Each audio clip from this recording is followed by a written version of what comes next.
évidemment. Aujourd'hui, l'invité que j'ai, c'est Elric Legloire, un grand spécialiste. Outbound Kitchen, c'est ça Ouais, c'est ça. Ok, Aujourd'hui, génial. spécialité, c'est l'outbound. Ouais. Exactement, donc un gros spécialiste de l'outbound, donc j'ai cette chance de l'avoir comme invité aujourd'hui. Je vais te laisser te présenter Elric et je pense que c'est ce que tout le monde attend, pour ceux qui ne te connaissent pas, bien sûr. Ouais, alors attention, je vais partager mon écran parce que je vous ai préparé une petite présentation et il faut juste que je trouve le bouton. Du coup, je ne sais pas. Alors attends.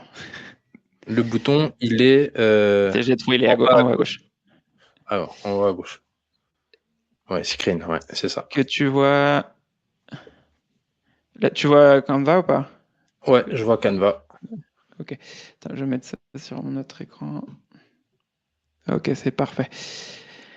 Déjà, parce que bon, même si ça fait un moment que je fais du contenu et tout, je vais me présenter quand même pour les gens qui me connaissent pas.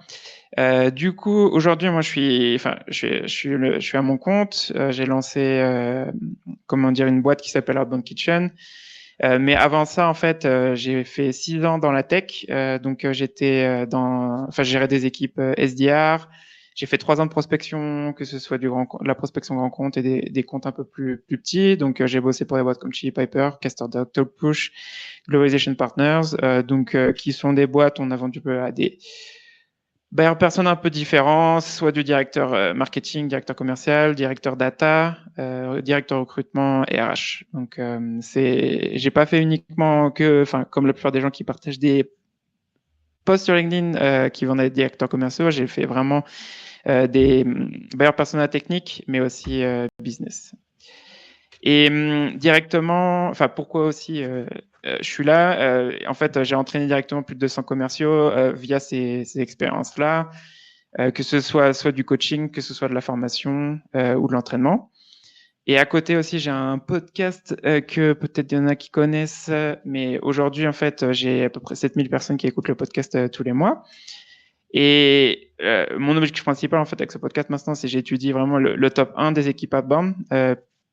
Et moi, je parle aussi des techniques, mais j'ai aussi des personnes qui sont là et qui partagent les meilleures techniques outbound aujourd'hui. Et avec ma boîte, justement, moi, je travaille sur l'optimisation de la performance des équipes outbound. On est vraiment dans le sujet de la outbound. Là, Ouais. pour le coup, on peut pas se louper. En tout cas, c'est une Yes. bien belle présentation, Elric. Ouais, alors attends, parce que je vais mettre en. Pourquoi ça? Attends, je vais juste mettre en plein écran. Comme ça, on va le voir. Présenter. Tac, parce que. Attends, je te regarde. Donc, du coup, aujourd'hui, on est là pour parler entraînement et call. Mais avant qu'on commence à parler de tout ça, j'ai une question à vous poser parce que il y a un sujet, en fait, pour moi, c'est que dans toutes les boîtes dans lesquelles j'ai bossé, généralement, on s'entraîne pas en tant que commercial, SDR ou même compte exec. Ceux qui close, il n'y a pas beaucoup d'entraînement. Et on va parler un peu de deux sujets avant de parler de la vente spécifiquement, mais on va commencer avec la cuisine, les restos étoilés. Donc, là, c'est la question, ça va être pour vous, et donc vous pouvez répondre dans le chat directement. Combien de fois vous pensez qu'Alain Ducasse, donc un chef étoilé qui a reçu plus de 21 étoiles, s'est entraîné avant de servir un plat comme le coupeau qu'il a servi dans ses restos? Combien de fois vous pensez qu'il s'est entraîné en cuisine avant de le vendre de le mettre sur son menu dans ses restos? J'aimerais bien qu'on commence avec cette question-là. 500 fois. On a Jules qui dit 500 fois. 50, 10. Au moins, non. Bon, on est sur le nombre de fois ou sur... Ça peut être les années aussi et le nombre de fois. Toi, t'en penses quoi, Vincent, d'ailleurs?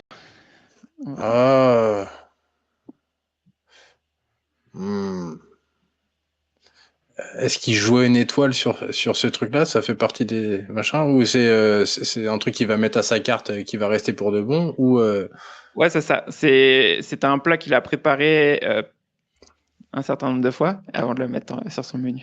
Ouais, donc bah, je dirais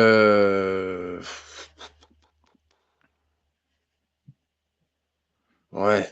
Bah, en fait, il y a est-ce qu'il repart toujours de zéro, tu vois, sur les temps de cuisson, sur les machins, etc. Moi, je dirais ouais, entre 50 et 100 fois, ou une centaine de fois, ouais.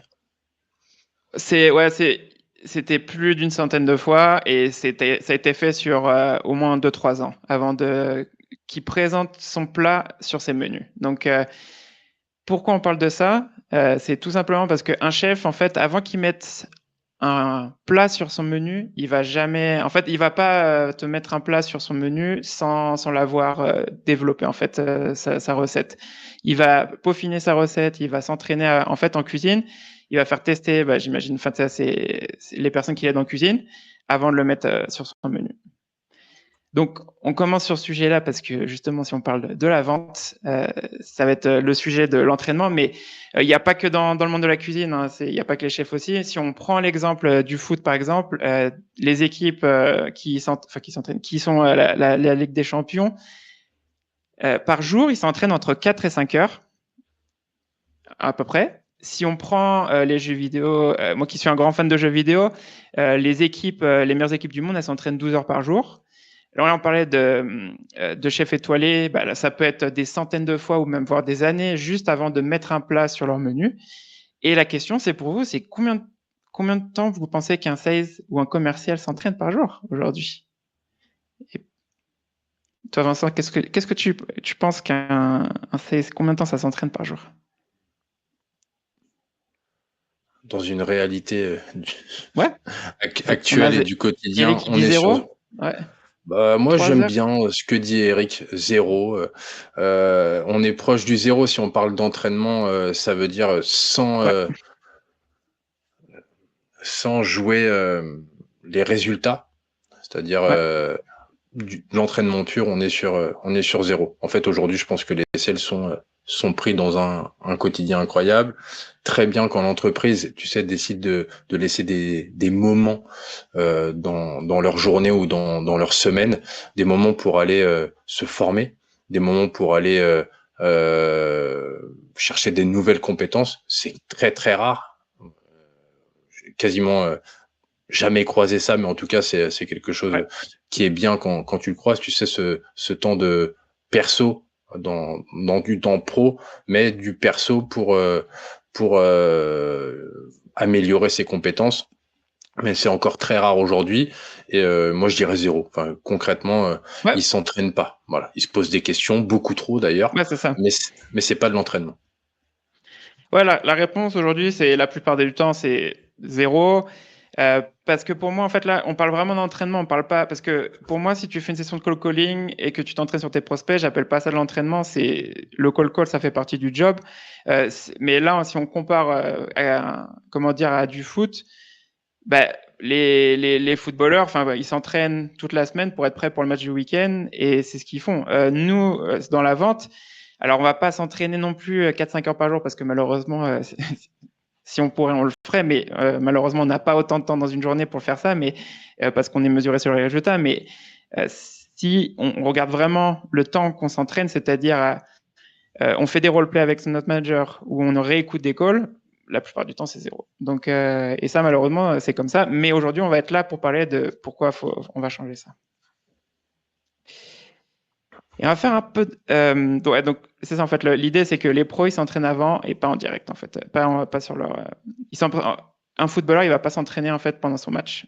Surtout si on a un gros match. C'est vrai. Donc, et donc, une autre question. Pourquoi on ne s'entraîne pas, les commerciaux? Et là, vous pouvez répondre aussi dans le chat si vous voulez. Et Vincent, si tu veux, pourquoi tu penses que les commerciaux ne s'entraînent pas? Eh bien, j'ai fait une faute de Non, conjugaison. non, c'est pas grave. Je rigole de ce qui se passe dans le chat. Et c'est vrai que c'est une réalité, on va pas se mentir. Pourquoi ils s'entraînent pas? Parce que ils cherchent la performance et malheureusement, les onboarding doivent être de plus en plus rapides. et malheureusement pas adapté, alors que dès l'onboarding, ça devrait être du pur entraînement. Et je pense que les gens, à partir du moment où ils recrutent un commercial, comme il a l'étiquette Ouais. commerciale, ils partent du principe que il est déjà entraîné, sauf s'ils recrutent quelqu'un de très jeune. Ils mettent pas du tout ce qu'il faut en face d'un nouvel arrivant pour qu'il soit alors, j'ai même pas envie de te dire rapidement opérationnel, parce que tu peux être opérationnel à partir du moment où tu sais cliquer si tu as un outil d'appel ou composer un numéro de téléphone. Bon bah là, pour le coup, tu peux être opérationnel dans la minute. Et par contre, entraîné et prêt à accueillir des objections, à accueillir certains publics différents. Euh, Concrètement, t'appelles pas un commerçant comme tu vas appeler, quoique, comme tu vas appeler une boîte du CAC 40. Et encore une fois, ça va dépendre de soit de la masse que tu as. Et après, il y a, enfin, moi j'ai des petits hacks ou des tips pour pallier à ça. C'est de dire la vérité. Concrètement, écoutez, je viens de démarrer chez eux, c'est mon tout premier appel. Faut bien démarrer par quelqu'un, c'est tombé sur vous, je suis désolé. Et puis là, en l'occurrence, t'essaies d'itérer assez rapidement, mais il y a du boulot. Enfin, vraiment, là, pour le coup. Exactement. Parce que du coup, en fait, généralement, dans les boîtes, il y a de l'entraînement pendant l'onboarding un peu. Tu vas avoir peut-être 2-3 semaines d'onboarding où tu vas avoir des roleplays et tout, et la plupart du temps après, c'est parti. Et les entraînements, c'est fini en fait. Et il y avait Mina qui posait une question, parce que je réponds aussi aux questions en même temps, si c'est lié par rapport à ce qu'on dit, mais sinon on répondra à la fin aux autres questions. Mais il y avait Mina qui demandait est-ce que la préparation des scripts, les jeux de rôle avec les collègues rentrent dans l'entraînement. Et oui, ça rentre dedans. C'est l'entraînement. Même si aujourd'hui on va parler de comment tu peux t'entraîner avec l'IA, l'IA c'est une solution, mais le roleplay avec les collègues c'est aussi une autre solution. C'est pas uniquement l'IA. Donc oui, c'est une solution sur l'entraînement.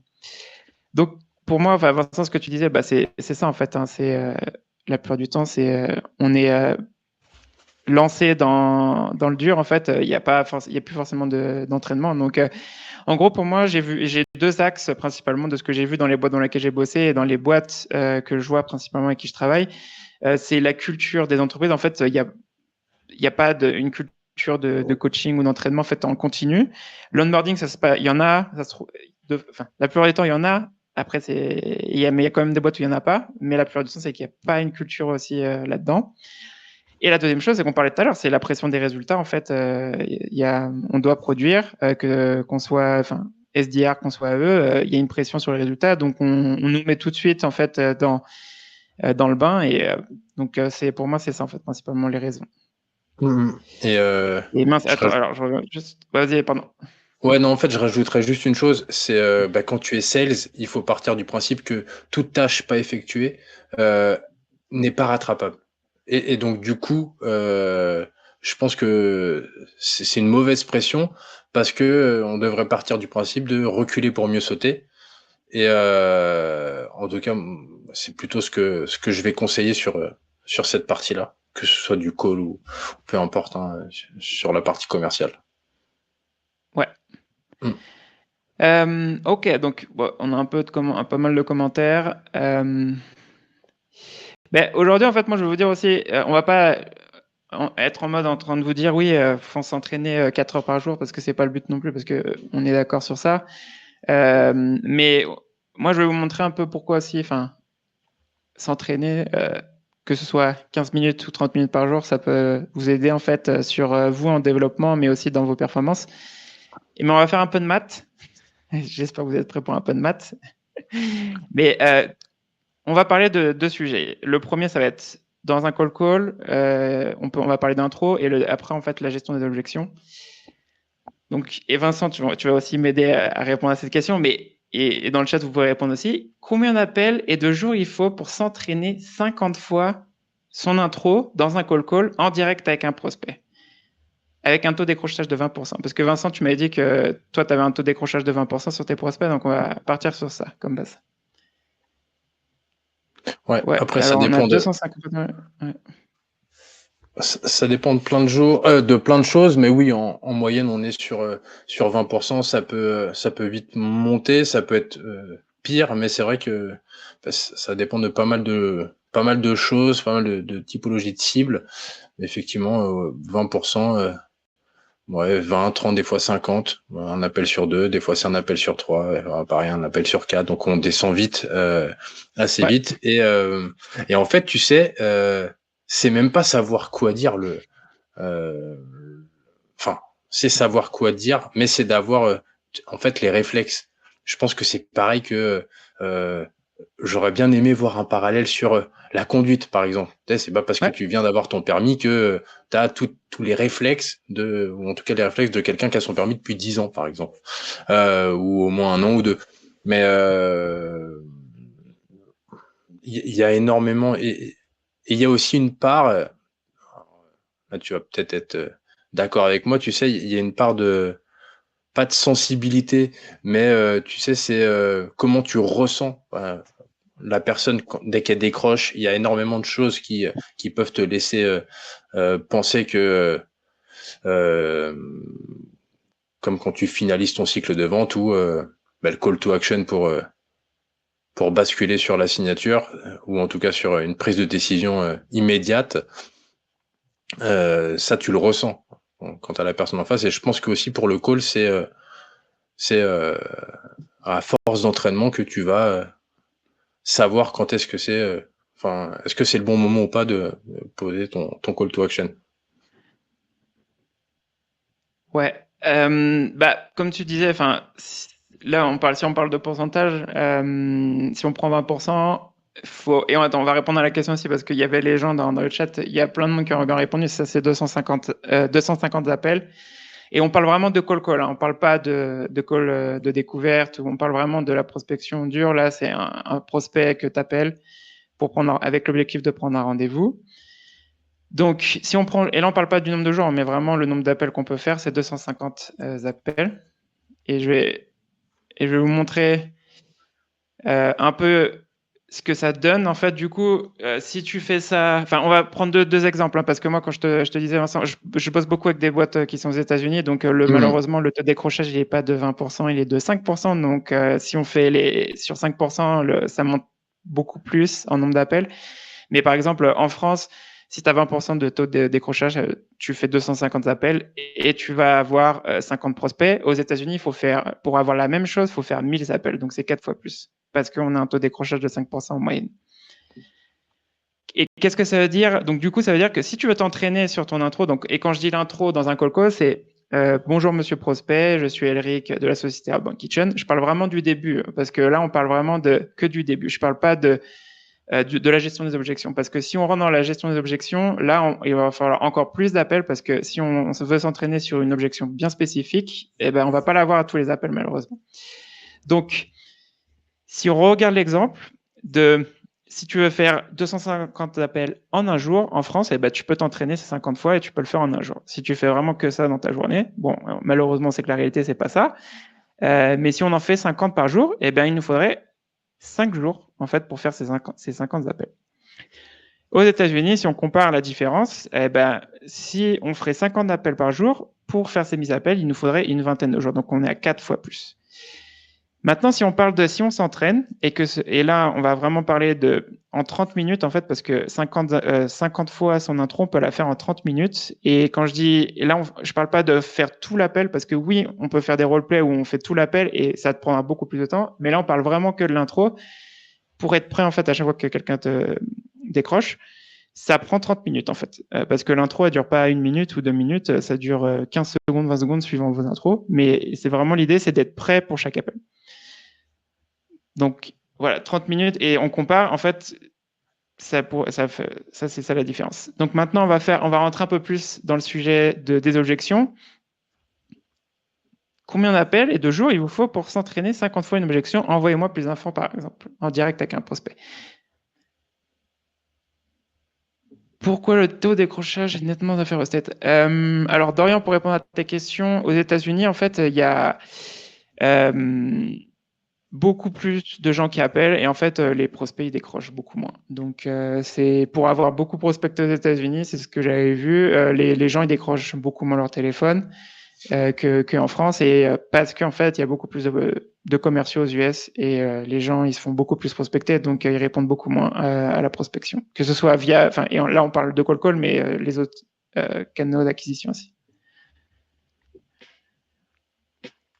Et après, ouais, ah oui, et après, pardon, ouais, parce qu'on parle de 20% ou 5%, mais oui, il y a des secteurs, c'est moins, des secteurs, c'est plus, mais le taux moyen, c'est ça à peu près.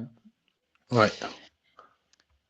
Donc maintenant, parce que, en fait, si on parle juste de l'intro de vos calls, c'est très rapide, je pense que c'est le sujet le plus rapide, mais là maintenant, si on se dit, Vincent, ton objectif, c'est, j'ai vraiment, ce mois-ci, j'ai envie de m'entraîner à comment gérer l'objection, envoyer plus d'informations. Combien de fois tu penses d'appels tu dois faire et de jours il te faut juste pour t'entraîner 50 fois sur une objection si tu le faisais en direct avec un prospect? Et toujours Là, ça pareil, va. taux de décrochage 20%. Et sur chaque conversation que tu as, 15% de tes conversations, tu vas avoir cette objection. Alors, je vais pas sortir la calculette, mais c'est beaucoup trop.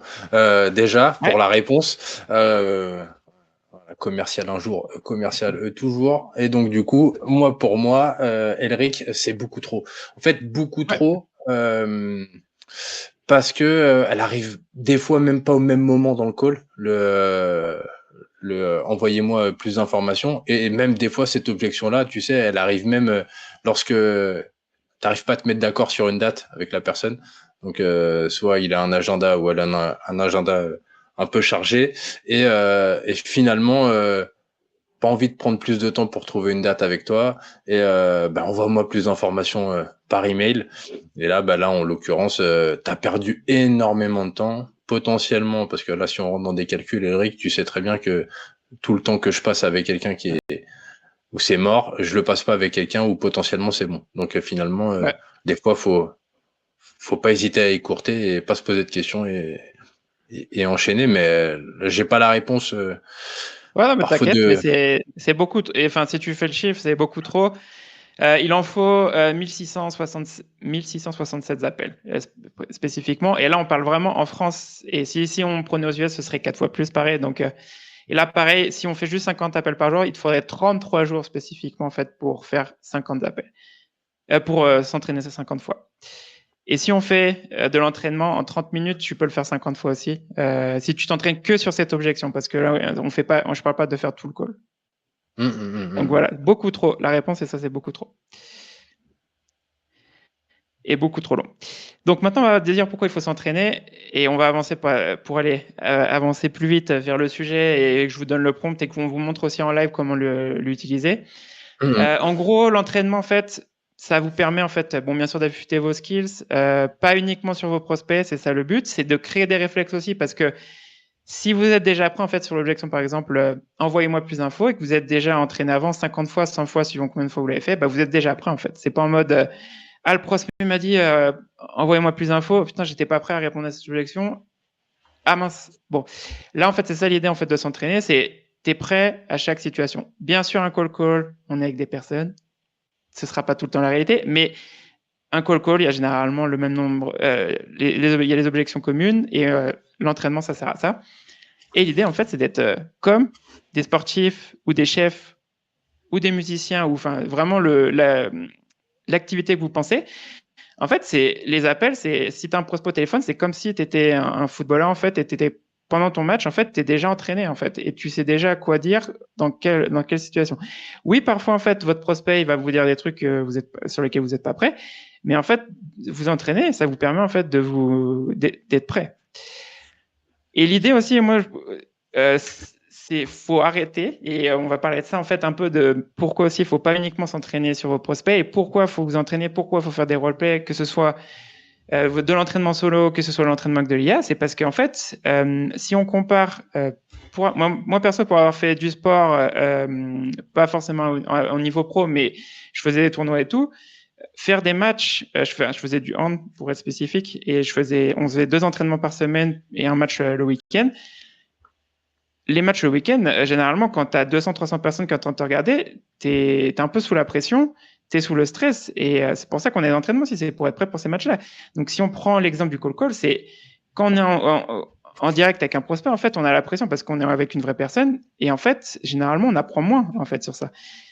Donc, en plus, la deuxième chose sur ça, c'est que les prospects, ils sont pas forcément patients parce que, Vincent, tout à l'heure, tu donnes un exemple de si j'appelle une boîte du 440, moi, si je suis, par exemple, déjà, je ferai jamais ça. Si j'ai un SDR junior dans mon équipe et que nos prospects, c'est des directeurs financiers du CAC 40, mon SDR, il fera jamais un appel sur une personne comme ça direct sans entraînement. Parce que, j'ai pas envie de, qu'ils se sentent, pas prêts pour ce call, mais aussi parce que le prospect en face, s'il décroche, il va pas avoir la patience d'avoir quelqu'un qui est junior en face et d'être patient en fait et lui donner du feedback. Donc l'idée c'est ça aussi, c'est que j'ai pas envie de brûler un prospect avec un de mes SDR.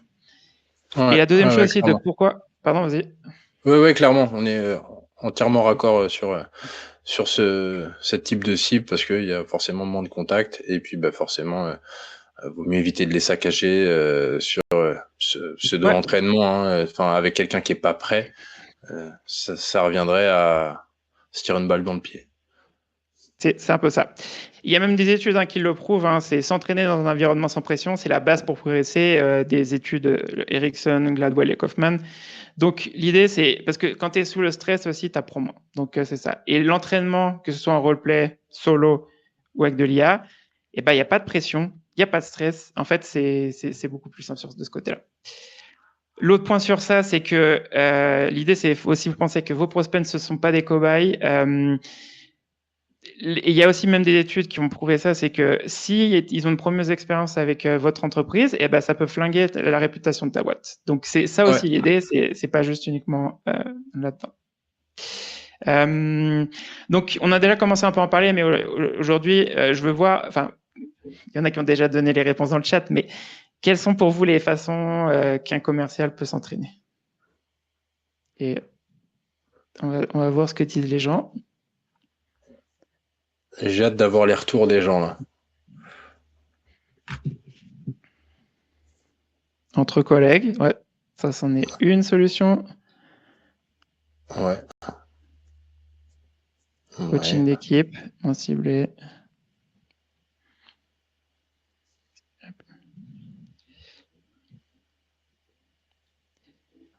En fait, ça dépend de tellement de choses. En tout cas, sans répondre à cette question-là, quelqu'un qui cible des PME et qui a une base prospect de, je te dis n'importe quoi, 1000 ou 2000 ou prospects, je pense qu'il peut s'entraîner en direct. Je sais pas ce que t'en penses toi, Elric. La réponse à la question, c'est, il y a un peu tout le monde qui a un peu donné des réponses et je pense que c'est bien sûr, c'est oui, appelez vos prospects, ça en fait partie, mais vraiment là, je parle de l'entraînement en dehors des call. Donc, il y a aujourd'hui, pour moi, je pense qu'il y a 4 axes. Il y a l'entraînement avec l'IA, donc c'est ce dont on va parler aujourd'hui, c'est pour ça que vous êtes là aujourd'hui. Il y a le roleplay avec vos collègues, ça c'en est un. Je sais plus qui l'avait dit, mais il y a quelqu'un qui l'a dit là. Ouais. Je retrouve plus. Bon. C'était Angélique. Il y a Angélique aussi qui a dit workshop prospection avec N+1. Vous pouvez faire des roleplays avec votre N+1 aussi parce que s'il passe du temps à vous coacher, ça en fait partie. Vous pouvez le faire en solo aussi parce que pareil, si on reprend le sport, des fois en fait, si on prend le hand, nous on faisait des entraînements en solo. En fait, on fait pas que des situations de match aussi. On faisait des situations, on s'entraînait au tir. Et il n'y avait pas de défenseur par exemple, donc c'est un peu similaire. Donc vous pouvez aussi vous entraîner en solo. Donc si j'ai un prospect qui me donne l'objection, envoyez-moi plus d'informations. Qu'est-ce que je dis? Et là vous pouvez vous entraîner solo. Vous n'avez pas besoin d'un collègue. Une situation avec un collègue, en fait, là il y a plus une situation de la personne peut répondre et peut aussi improviser. Et le dernier sujet, pour moi, c'est le 4e axe aussi, c'est la réécoute des calls. Bon, c'est un peu moins de l'entraînement, mais c'est pour essayer de vous réécouter, de voir ce que vous pouvez vous améliorer. Est-ce que s'entraîner devant une audience est contre-productif? Eh ben non, en fait, non. Pour l'avoir fait beaucoup en fait avec mes équipes, on fait du roleplay. Généralement, pas que comment dire 2 personnes ensemble. En fait, on est une équipe généralement, on se limite à 3 en roleplay. Il y en a 2 qui font le roleplay et il y a une personne qui écoute en plus pour donner le feedback en fait à la Ouais. personne qui s'entraînait. Moi, je trouve que c'est important parce que ça va aller. Alors, c'est pas la même pression, mais ça va aller rajouter de la pression supplémentaire. Ben, tu vois, si tu veux refaire le parallèle avec ton sport, ben, tu peux pas t'entraîner à la pression d'un public, à moins Ouais. qu'il y ait un public qui vienne aux entraînements. Donc là, en l'occurrence, et tu vois, c'est marrant parce que là, ça vient de me faire un flash et je crois que c'était il y a 1 an de ça ou peut-être un peu plus ou un peu moins d'1 an où j'ai changé avec. Enfin, j'ai changé. J'avais donné mon point de vue à Basile Ok. et du coup, il m'avait dit oui, mais combien de fois, et lui, il avait pris le parallèle avec le sport et notamment le mec qui court là. Bref, un sportif et c'est vrai que les entraînements peuvent être complètement différents. Et puis c'est pas parce que tu t'entraînes d'une certaine façon pour courir des sprints que tu t'entraînes de la même façon pour courir des marathons, en sachant que bien évidemment tu cours, que ce soit du sprint ou du marathon, l'action c'est de courir. Tu vois. Et on avait échangé sur Ouais. ça, c'était vachement intéressant. Euh, mais on est d'accord, le but c'est la pression. Bon bah soit tu la subis, soit tu la bois. C'est complètement réel ici. Et ce qu'on cherche à avoir en s'entraînant, de ce que je comprends, de ce que tu vas nous présenter, Eric, c'est principalement les réflexes et, C'est ça. et les bonnes pratiques. Euh, Ouais, c'est surtout les réflexes en fait, parce que en gros, là c'est pas du cold email, c'est pas du LinkedIn, donc tu as le temps de réfléchir sur du cold email ou du LinkedIn, qu'est-ce que tu vas dire à la personne, ce que tu veux lui répondre. En cold call, malheureusement, t'as pas le temps de réfléchir, c'est beaucoup plus direct. Donc c'est ça en fait, l'entraînement sert à être prêt, on va dire, même si tu seras jamais prêt à 100%, tu seras toujours un peu plus prêt en fait avec de l'entraînement. Attends, et on va continuer parce que là, je vois le temps, il nous reste 20 minutes. Et là, on va parler aujourd'hui, enfin, de l'IA, comment vous pouvez utiliser l'IA, et je vais vous partager dans le chat si vous voulez aussi.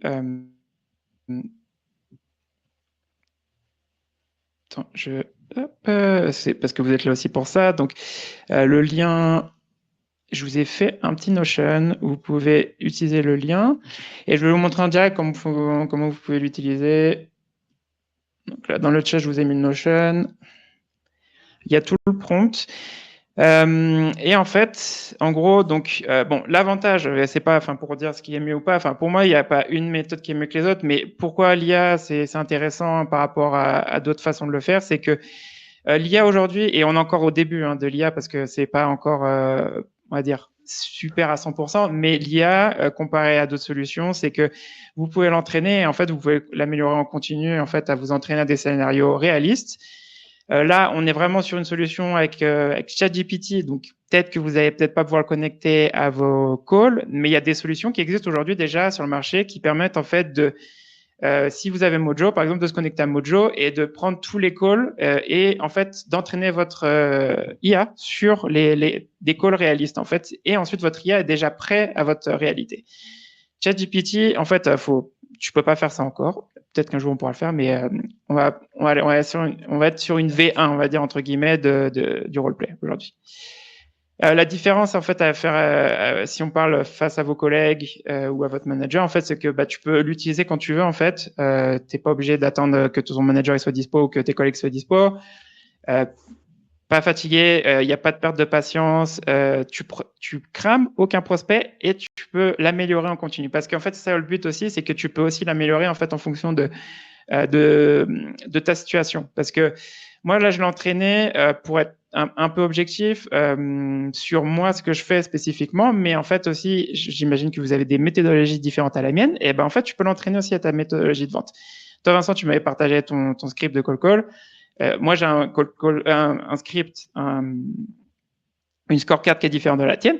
Et ben, tu pourrais, en fait, même toi, utiliser ce que tu utilises pour entraîner ton bot et en fait, qui s'entraîne sur ça.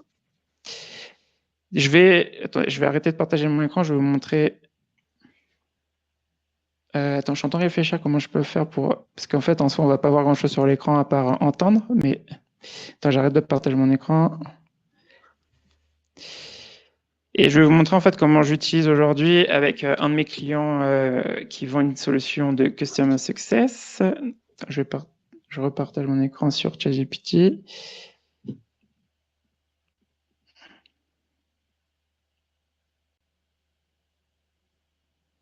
Tu vois ce que tu vois, mon ChatGPT?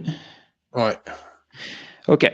Donc, en gros aussi, c'est comment vous pouvez l'utiliser parce que c'est aussi la question que je me suis posée, c'est comment. Enfin, il y a peut-être des gens qui vont se poser la question de comment tu l'utilises. Là, je suis sur mon ordi, mais en gros, j'ai déjà le prompt qui est ici. Je vais l'envoyer à ChatGPT. Donc là, au moins, il va commencer à me donner une réponse. Mais attendez, je vais lancer la. Merde, j'ai oublié de partager le son. Attends. Ah non, c'est bon, il était partagé. Bon, tu vas me dire si tu vas pouvoir l'entendre.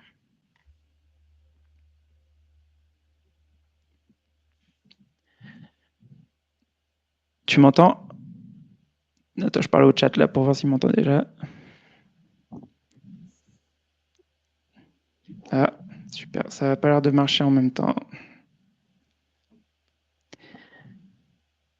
ChatGPT, tu m'entends?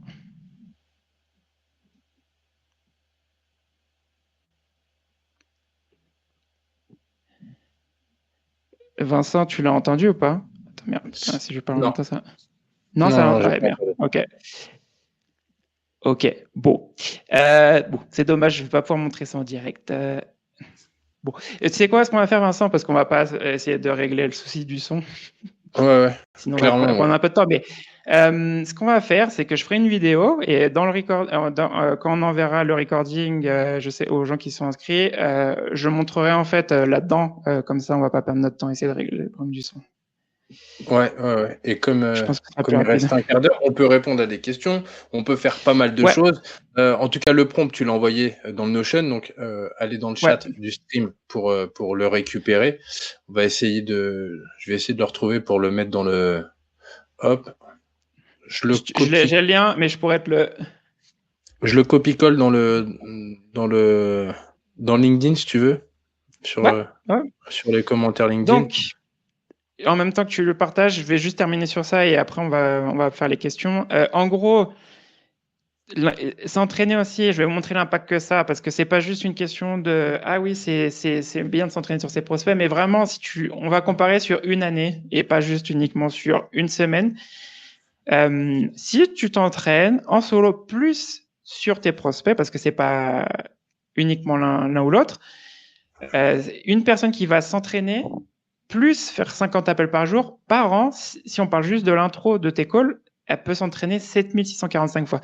Si la personne fait que des 50 appels par jour sans s'entraîner, elle va s'entraîner 2180 fois. Et une personne qui fait 100 appels par jour va faire 4360 fois. Donc il y a déjà une différence sur ça. Et si on parle juste des objections, on parle du nombre d'objections que tu peux avoir par an. Une personne, si elle s'entraîne en solo, elle peut s'entraîner plus ses appels, 50 appels par jour, elle peut s'entraîner quasiment 7000 fois, alors qu'une personne qui va s'entraîner en direct avec ses prospects, elle peut s'entraîner 1500 fois. Et là, ce que j'avais fait en calcul, c'était, allez, sur 10 conversations, tu en as 6 où tu as des objections la plupart du temps, ou peut-être plus, mais c'est ça l'idée. Donc vraiment, l'idée, c'est que c'est pas qu'une question de oui, c'est mieux de m'entraîner avec mes prospects, mais aussi sur une année, en fait, si on parle de l'effet cumulé, en fait, à la fin de l'année, en fait, tu vas être beaucoup plus confiant aussi au téléphone, en fait. Et pour terminer, ce que vous pouvez faire aujourd'hui, parce que oui, vous pouvez utiliser ChatGPT, vous pouvez vous entraîner avec vos prospects. L'idée, c'est quoi la recette, en fait, pour vous entraîner? C'est juste bloquer 15 minutes par jour, si vous voulez, ou 30 en fonction du temps que vous avez, et c'est tout, en fait. Vous n'avez pas besoin de faire plus que ça, si vous voulez. Et en fait, et ce sera suffisant en fait pour vous entraîner sur le point en amont que vous avez déjà identifié. Pour répondre à la question, parce que je voyais Yann qui pose la question de le prompt, en fait, tu n'as pas besoin de le traduire. Tu peux lui parler directement en français quand tu lui parles et il va te répondre en français. En fait, j'ai testé ça tout à l'heure et ça fonctionnait bien. Ouais, et tu viens de répondre à la question de Mina sur le moment en fait hors prospection, quand est-ce qu'on peut s'entraîner? Bah, au lieu de démarrer la prospection à 9h30, tu t'entraînes de 9h15 à 9h30 ou ça peut être 15 minutes. Tu sais, il y a plein de gens qui disent non, appelle un ami avant de démarrer tes sessions. Ah oui, tu peux. Hein. Là, tu t'entraînes juste avant la session. En plus de ça, t'entraînes ton cerveau à avoir cette habitude. Moi, c'est ce que je vois. Là, on parle de personnes qui démarrent, on parle de personnes qui reprennent. Ça peut être, tu vois, je sens, quand j'en ai pas fait depuis longtemps, je sens qu'il peut potentiellement les premiers appels, mais quand je te parle de longtemps, c'est pas mal de temps et il s'est passé beaucoup de choses entre deux moments, mais en soi, oui, pour tous ceux qui démarrent, ceux qui reprennent, ceux qui n'en ont pas fait depuis longtemps, ceux qui changent aussi, parce que ça peut être lié aussi à des verticales. Tu peux peut-être avoir des objections différentes selon les verticales, selon les typologies d'ICP ou Persona. Il y a énormément de choses sur lesquelles il faut s'entraîner de toute manière. Donc, et là tu parlais d'échauffement en fait, et je pense quand même c'est très, très bien en fait de commencer avec ça en fait avant une session de prospection, parce qu'en fait ça te permet en fait déjà d'être échauffé avant de commencer ta session, parce qu'au moins tu es déjà dans le bain par rapport à ça, mais en gros pour moi, et ça c'est un truc, tu vois, qu'il y a des gens qui ont un peu de mal à comprendre aussi avec l'entraînement. On ne parle pas uniquement. En fait, tu as deux solutions si tu t'entraînes. Soit tu fais un call complet, mais pour moi, je pense que c'est bien quand tu commences. Mais une fois que tu es un peu plus avancé, tu n'as pas besoin de faire un call complet. Tu t'entraînes uniquement là où tu as besoin, en fait. Tu identifies, par exemple, le pont, tu veux t'améliorer. Tout à l'heure, on parlait d'une objection, par exemple, quelqu'un qui te dit qu'il est occupé. Et par exemple, en fait, dans tes roleplays ou avec l'IA, c'est la seule chose sur laquelle tu vas t'entraîner jusqu'à que tu sois confiant ou tu vois que tes résultats ils ont commencé à augmenter par rapport à ça. Parce qu'en fait, tu n'as pas besoin de t'entraîner sur tout le call. Si tu es bon en intro, en fait, ça ne sert à rien de repratiquer ça. Si tu as envie de le faire, tu le fais. Mais si tu veux vraiment progresser sur une partie de ton call, tu t'entraînes sur la partie de ton call. Et j'avais écouté, et je termine sur les comparaisons avec le sport, mais une fois, j'écoutais une interview avec Kylian Mbappé qui parlait de quand il s'entraînait. Il disait, en gros, il s'entraînait pour une situation spécifique où il avait du mal. Et en fait, tous ses entraînements, il faisait que ça, en fait. Et une fois qu'il était bon, en match, il a commencé à l'implémenter. Donc voilà. Vraiment, l'idée aujourd'hui, c'était de vous montrer que l'entraînement, c'est quelque chose qui aujourd'hui est important, je pense, dans la vente et qu'on n'en fait pas assez, vraiment. Et même moi, je l'avais vu dans plein de boîtes. Donc, si vous voulez progresser, en plus, parce que pour moi, le call, je pense que de toute façon, c'est peut-être le moyen de prospection le plus dur. Mais si vous voulez aller progresser encore plus, l'entraînement, c'est ce qui va vous faire encore plus progresser. Donc, voilà. Ça peut faire progresser. Et puis, en fait, je pense que ça peut être aussi un moyen quand tu as une session qui se passe mal, parce qu'il peut y en avoir où ça se passe vraiment mal. Et là, tu te dis, soit j'arrête, soit je me rentraîne encore un petit peu. Donc, ça peut te donner un petit surplus de motivation. Et un parallèle qui aurait pu être intéressant, c'est avec les pompiers. Parce que, en soi, les mecs, tu les vois, ils s'entraînent tous les jours. Hein. Tu passes tous les jours devant une caserne, tous les jours, les mecs s'entraînent. Hein. Et ils s'entraînent pour être toujours plus performants, toujours plus rapides, toujours les bons réflexes, les bonnes pratiques. En soi, je pense que des parallèles, on pourra en faire des tonnes. Oui. Tu peux en faire des parallèles, tu peux en faire sur beaucoup de pratiques, hein, la musique, la bouffe, le sport, les pompiers, même le GIGN. Le GIGN, il s'entraîne je ne sais pas combien de fois par an pour faire très peu d'interventions. Donc, il y a vraiment beaucoup de comparaisons. Et voilà. Si tu veux, on va passer sur les questions. Des exemples de questions. On va commencer avec Brio parce que c'est la dernière que j'ai sous les yeux et on va remonter si tu veux. En exemple de prompt, tu peux utiliser celui-ci, mais vraiment le prompt, et parce que j'ai vu, je ne sais plus qui a mis la question. Alors dans le prompt, moi j'ai mis plusieurs choses. Le prompt, en fait, j'ai entraîné sur... tu peux en fait mettre un niveau de difficulté. Donc, tu peux dire, est-ce que tu veux qu'il soit gentil, ton prospect? Donc là, par exemple, si vous commencez, vous pouvez commencer avec ça. Quelqu'un qui commence avec cold call, bah, tu peux mettre un niveau 1.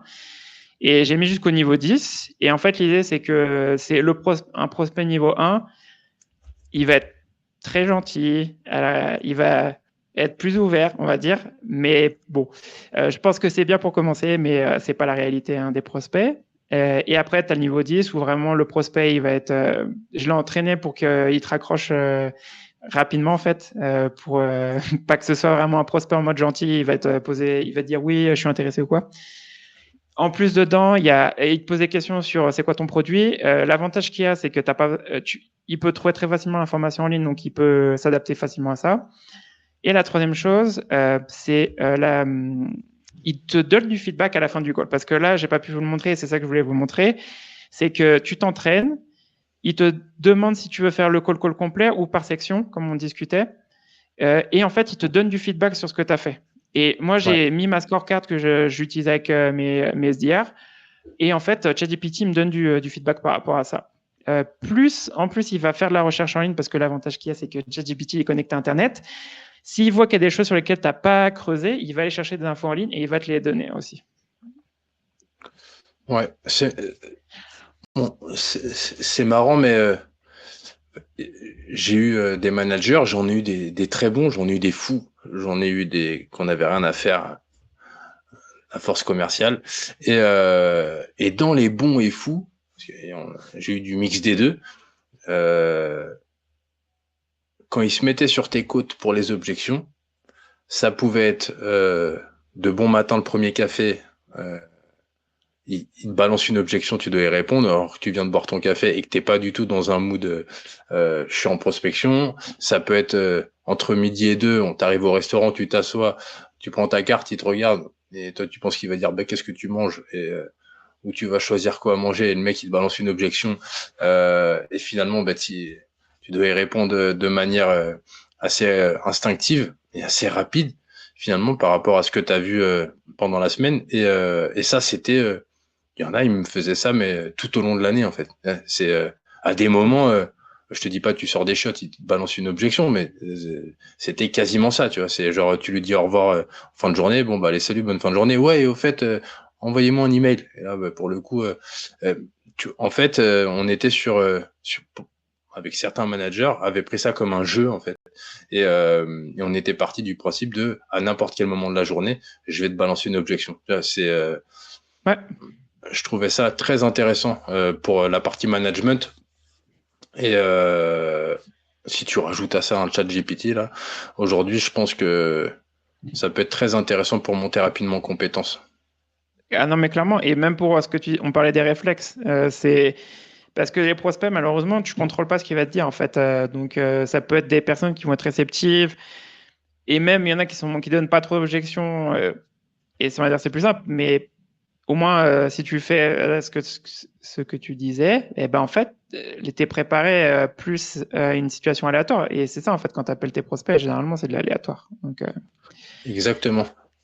attends, vas-y, on va continuer avec les questions. Il y a Ouais, Junior qui demandait si ChatGPT est connecté à Internet, effectivement, si on paie ou même gratuitement. Alors, c'est une bonne question, je sais pas. Moi, je paye ChatGPT, donc je sais. Si toi, tu payes pas, si tu veux, teste et tu me dis parce que là, ce dont tu as besoin, en fait, c'est la version. En fait, tu mets le prompt et en fait, tu peux lancer la version. Ils ont le mode vocal avec ChatGPT. Donc, je sais pas si c'est dispo en gratuit, par contre. C'est une bonne question. Il faudra que je teste. ouais. On nous demande s'il faut la version gratuite ou payante. Ah, pour la version payante. Après, je sais qu'il y a deux versions sur ChatGPT pour le vocal. Tu as la version avancée. Malheureusement, j'ai testé, ça fonctionne pas avec ça. Donc, tu peux pas entraîner ChatGPT avec ton prompt avant. Donc, faut que je teste. Quand je ferai la vidéo, je ferai les tests et je vous dirai parce que je sais pas. Alors, vas-y, on va remonter. Des tips On a déjà justement répondu à ta question. Ouais, j'en ai une là, des tips justement sur quelqu'un qui dit qu'il est occupé et qui dit qu'il est toujours occupé. T'as un tips, toi? Ouais. Alors, pour moi, déjà, de base, si quelqu'un me dit occupé, je pars toujours du principe que c'est moi qui dérange la personne, donc peut-être que c'est pas un bon moment déjà pour eux, parce que c'est nous, ils attendent pas notre appel. Donc est-ce que c'est vrai déjà la question qu'il faut se poser, est-ce que c'est vrai, cette personne est vraiment occupée ou elle décroche et elle te dit qu'elle est occupée parce qu'elle se rend compte que c'est un appel, un call. Donc la première question que je pose, je fais ok, bah du coup est-ce que je peux vous rappeler à un autre moment aujourd'hui ou demain?